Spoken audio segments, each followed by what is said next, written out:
Promotion ಯಾರು ಕೂಡ ಇಷ್ಟೊಂದು ಪ್ರಮೋಷನ್ ಮಾಡಿರಲಿಲ್ಲ, ಎಲ್ಲೆಡೆ ಹೋಗಿ ಪ್ರಮೋಷನ್ ಮಾಡಿರುವಂಥದ್ದು. ಸೊ ಇಷ್ಟೊಂದು ಪ್ರಮೋಷನ್ ಎಲ್ಲದು ಮಾಡಿದಾಗ ಒಂದೇ ಸರಿ ನೀರಲ್ಲಿ ಹೋಮ ಮಾಡ್ದಂಗೆ ಆಯಿತು. 3 ವರ್ಷ ಸತತ 3 ವರ್ಷ ಪ್ರಯತ್ನ ಪಟ್ಟಿರುವಂಥ ಈ ಸಿನಿಮಾಗೋಸ್ಕರ. ಸೊ ಒಂದೇ ಸರಿ ನೀರಲ್ಲಿ ಹೋಮ ಆಯ್ತಲ್ಲ, ಸೊ ಅದ್ರ ಬಗ್ಗೆ ತುಂಬ ಕಷ್ಟಕರ ಅದು ಮೇಡಮ್. ಯಾಕಂದರೆ ನಾವೆಲ್ಲ ನಿಜವಾಗ್ಲೂ ಹೇಳಬೇಕಂದ್ರೆ ಪ್ರೊಡ್ಯೂಸರ್ ಸೂಪರ್ ಅಂತ ಹೇಳಬೇಕು. ನಮ್ದು ಏನು ಬರಬೇಕು ಅದೆಲ್ಲ ಬಂದುಬಿಡ್ತು.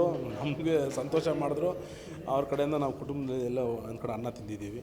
ಸೊ ಅದ್ರ ಬಿಟ್ಟು ನಮ್ಮ ತಂಡಕ್ಕೆಲ್ಲ ಆಗೋಗಿದೆ. ಎಲ್ಲರೂ ಏನು ಮಾಡಬೇಕೆಲ್ಲ ಕಷ್ಟ ಮಾಡಿದ್ದಾರೆ. ಸೊ ನಮ್ಮ ತಂಡದಿಂದ ಪ್ರೊಡ್ಯೂಸರ್ ಕಡೆಗೆ ಏನಾಗಬೇಕು ಅದನ್ನು ಆಗಲಿಲ್ಲ ಇನ್ನು. ಅದು ಆ್ಯಕ್ಚುಲಿ ನಿಜವಾದ ಫ್ಯಾಕ್ಟು. ಯಾಕಂದರೆ ನಮ್ಮ ಕಡೆ ಬಂದ್ಬಿಟ್ಟು ಇದು ಮುಂಚಿತವಾಗಿ ಗೊತ್ತಿದ್ದರೆ ನಡೀತಾ ಇದ್ದಿಲ್ಲ ಒಂದು ಕಡೆ.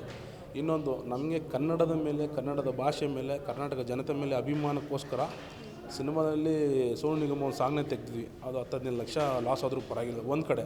ಅದನ್ನು ಬಿಟ್ಟು ನಮಗೋಸ್ಕರ ಮುಖ ಪರಿಚಯ ಇಲ್ದಿರೋ, ನಮ್ಮ ಜೊತೆಗೆ ಹುಟ್ಟಿರೋ ಅಣ್ಣ ತಮ್ಮಂದರು, ನಮಗೋಸ್ಕರ ಅಕ್ಕ ತಂಗಿದ್ರು, ದೇಶದ ಗಡಿಯಲ್ಲಿ ನಮ್ಮನ್ನು ಕಾಯೋ ಸೈನಿಕರಿಗೆ ಸಿನಿಮಾದಲ್ಲಿಂದ ಬಂದಿರೋ ಲಾಭದಲ್ಲಿ 30% ನಾನು ಅವರ ಒಂದು ಇದಕ್ಕೆ ನಿಧಿ ಕೊಡ್ತೀನಿ ಅಂತ ಹೇಳ್ಬಿಟ್ಟು ನಾವು ಪ್ರಾಮಿಸ್ ಮಾಡಿದ್ವಿ.